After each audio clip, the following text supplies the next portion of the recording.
last day in February. And so we're going to talk about how February has stacked up so far. And we're going to go over the 3 most common seller mistakes that we're seeing being made today. And we're getting tons of questions regarding this, so we're just going to go through those really fast. All right, so with that, make sure you subscribe because it is free and you get real information in real time so you can make the best business decision for when the time is right. Okay, so with that, I have this funny little window that shows up again. I do not know why they do that. That's a strange thing. Anyway, all right, but that's Facebook, I guess. Anyway, so here we go. Make sure you subscribe. I was just reading a report this morning, 2 of them actually, that were talking about December sales and January sales. Well, that's a little late. We need to be making now decisions. I mean, it's not like if you're looking at buying stocks, you don't look at what happened in January necessarily for a buying decision today or even December. You're looking at what is our market doing today? What are we trending today? Sure, we look at it because it gives us some historical data, but we want to know what's happening today, what's going on right now. And that is the best part. This is all free to you. So let's let's get on the show here. So first, last market update for February. And remember last week, and in fact, actually the last few weeks, we've talked about what is going to be happening with our numbers as we keep getting closer to May and June. And so we're going to recap that one more time because we're on the verge of March. All right. So first, for sales month over month, homes available for sale are up 6.4%, which is fabulous, right? And the however is year over year, we're down 49.9%. So let's just call it half, right? We're at 50% of the inventory. But remember, this is going to change come May, June. We're going to see this number all of a sudden start dropping down. That doesn't mean our market's slowing down. That doesn't mean that we're in a shift.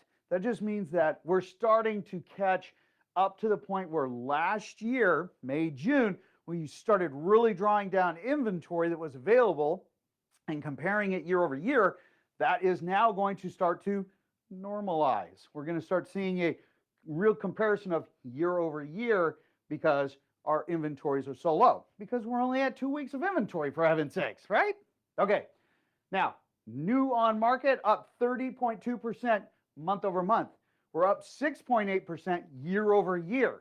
Now, remember, this translates into buyers. So you might remember the sponge story, right? So our sponge is super dry, and when we have a super dry sponge, we pour water into it, that sponge will just soak it up, and no water goes on your counter because it just keeps soaking it up and soaking it up. That is where we're at right now. Our sponge is super duper dry, and we can just keep pouring water into it. It keeps sucking it up and sucking it up. How do we know? Because even though we had 30.2% more inventory coming on market month over month, we absorbed it. We took it all in, okay? We come down here, we had 1,139 homes coming on market, but we had 1,587 that went pending, okay? Where a buyer and a seller agree to terms, it's not closed yet, but agree to terms, which pulls that off the market. With that, we had 1,257 that sold just in the last 7 days. So when we consider this, that sponge is still sucking it up.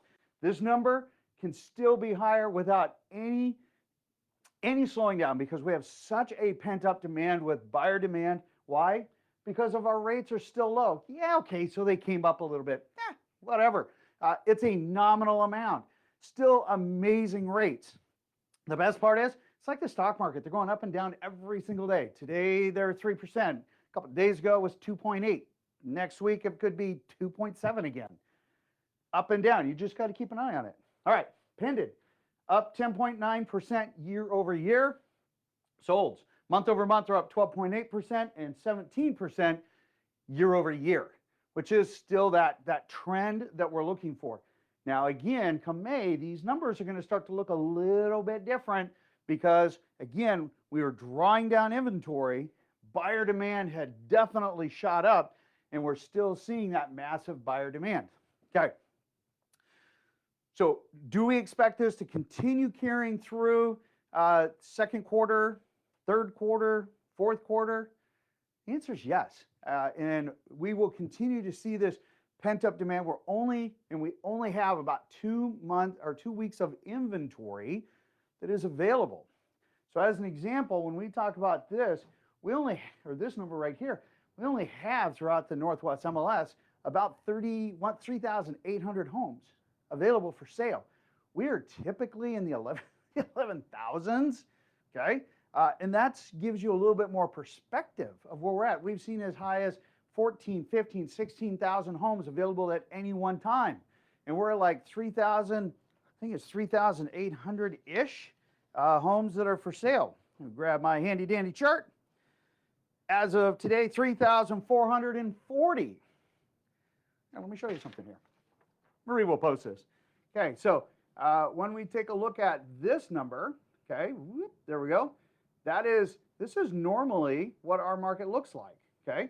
And that is the number that I read right there. So last year, or actually in November, right, of 2019, there were 10,556 homes. And right now we're at 3,440 homes. Huh, who would have thought? Anyway, the key is, and the thing to understand, and Marie will post that for you, our inventory is horrifically low, and we're selling more homes than there are homes coming on market. And each week, each day, it keeps chunking down further and further, which comes to my next thing. You know, last week we'd mentioned, hey, we had about 15, 16 conversations with sellers, asking questions. You know, it's like, hey, dear Annie, but I think I'm going to have dear Georgie. I think that's a great idea. I'm going to have a dear Georgie column. Anyway, one of the most asked questions that we have seen since probably November, December, is, what are the best ways to ask, to interview agents? What questions should we be asking agents that we're considering to work with? And I thought, this is absolutely fabulous. This is a great session for today, because I'm going to give you the 3 top questions you should be asking. Now, to help clarify and to break a paradigm shift, I'm going to relate this story to fishing. Why? Well, because I like to fish, and everybody can pretty much relate to fishing, right? So there are, if we consider you going out fishing with someone, that someone happens to be an agent. So you're going out fishing. You have the fisherman that says, hey, come on, let's go fishing. I come out here occasionally, and about half the time they might catch something, might catch themselves a little trout or something, and, they still have a good time.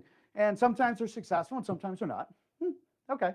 And then you have the other type of fisherman, and that fisherman, and fisherwoman, fisherman is just non-gender for all of you, they go out, and, they're like, yeah, they go out a little bit more often. And, they say, hey, I've always had really good luck here. And hey, we can always try this bait because, well, this bait has always worked well for me. And I catch fish more than half the time. Okay, well, that's good. And so you go out and you have a good time, and that's it. But then you also have that top tier fisherman. And many times they're our guide. And there's this perception that people have when they want to go out fishing. They're like, oh gosh, guides, they're expensive. They're expensive. Yeah, and I know each and every one of you, your mind just went to when I said the guide. You remember, those commercials. You see these big Mac Daddies come out of the water, and you see them holding this thing up, and they're held up by hooks if they caught their big marlin or that big trout or salmon that they landed. The kid's got the big smile on his face that you just can never buy, right? Okay, that's where your mind went when I said guide. And with that, all of a sudden you started to reach for your pocketbook. And you're thinking, yeah, those guides are expensive. Are they? Are they that expensive? Or do they guarantee you a better return?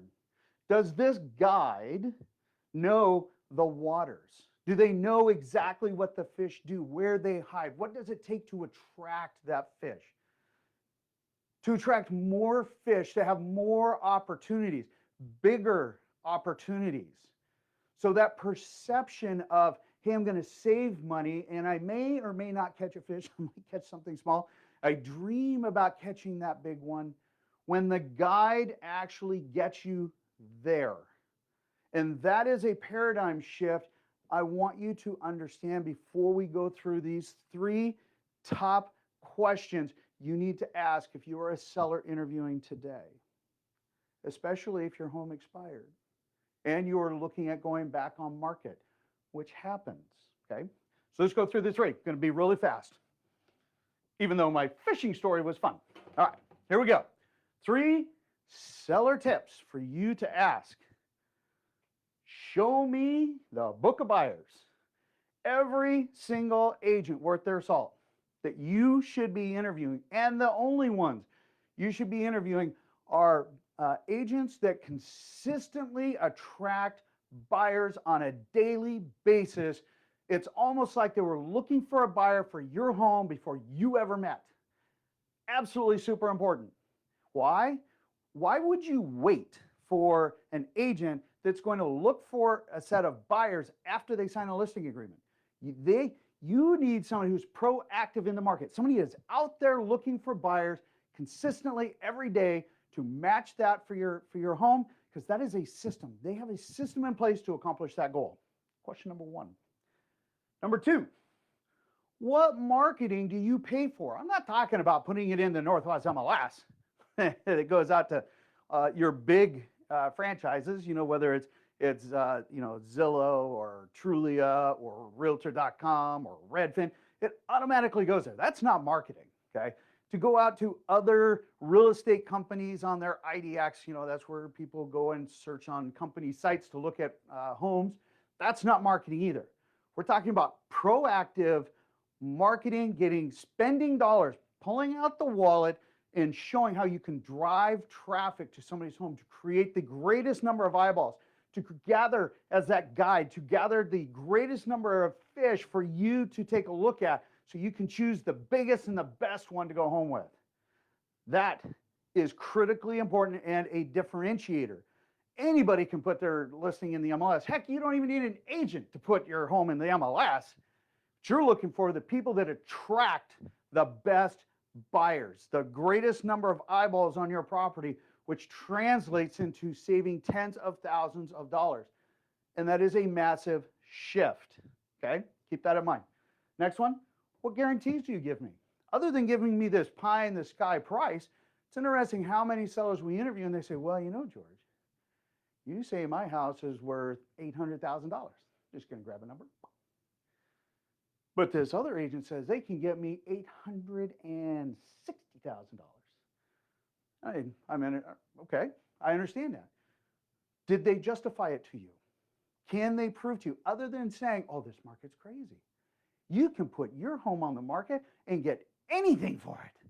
But buyers or sellers are drawn into this because they have this perception that, oh, well, they must be better because they told me I can get this versus what these guys said, and they said they can only get this. But okay, now granted, they can justify this number, and this numbers make sense, and this number over here, I really like this. But understand, real estate agents do not set sales prices. They don't. Understand that. Buyers do. Buyers demand. No home will sell for less than market value in a limited inventory market. Remember this. The agent does not set the price. Now, there are a lot of agents out there that are going to give you a pie in the sky number. Okay, you need to ask them how they clearly justify this. Okay, and what is the logic behind it? And have them show you proof of marketing that showed that that was successful. Because if they can, then it's probably more real versus just taking a guess to make you and give you a feel-good number, all right, which is a false number. So make sure that you are able to get guarantees. What guarantee, based on the price that they give you, that they can support, that they can justify, and what happens if that doesn't happen? What's my guarantee?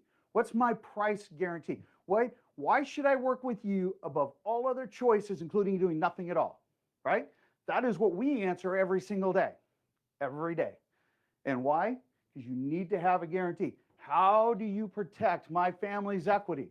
That's a question that you should be asking them, other than them coming in showing you nice, pretty pictures. Anyway, that's my humble opinion. These are the 3 questions. Show me your book of buyers, meaning that you are active, proactively looking for buyers, and consistently you have a system to attract buyers and get their home sold for best dollar. What paid marketing are you doing other than doing the 4 Ps? Put in the multiple, put up sign, put a key box, and pray that it sells, right? More than that, what do they do? What is their backup plan? That's what this is. My home doesn't sell in the first 7 to 10 days. What's my backup plan, right? Down here, what are my guarantees? You say all these wonderful things, now put it in writing. Guarantee. What's your skin in the game? Because that is the next part. Anybody can throw out a fancy number.